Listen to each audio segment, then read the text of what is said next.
সে দুটো রান্নাঘরে রেখে এসো বরং, আর পারলে একটু চা করো তো।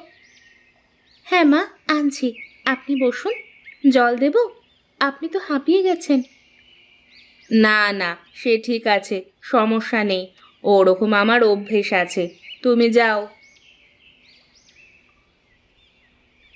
আমি জানি তোমার মাথায় অনেক প্রশ্ন ঘুরছে। এসব কি, কেন, এরকম অদ্ভুত ব্যাপার স্যাপার কেন ঘটছে, তাই তো? না মা, আসলে সব কিছুর ওপরে আমার মিনতির ব্যাপারটা খুব খারাপ লাগছে।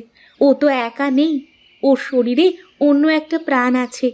সেখানে দেখে জল দেওয়া নিয়ে এত সমস্যা, এটা ঠিক মেনে নিতে পারছি না।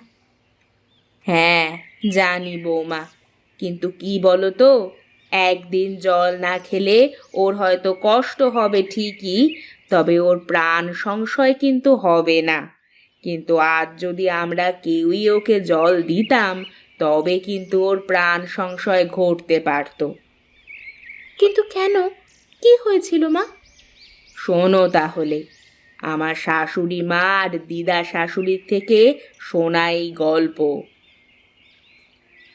এক ভোরে একজন ক্লান্ত পরিশ্রান্ত জাদুকর আসে পাথুরে একটা গ্রাম, জলকষ্ট অন্ন কষ্টে ভরা। ক্লান্ত জাদুকর একটা বাড়ির সামনে এসে অজ্ঞান হয়ে যায়। সেই বাড়িতে একটা ছোট্ট মেয়ে তার বাবার সাথে থাকতো। মেয়েটি বেরিয়ে আসে।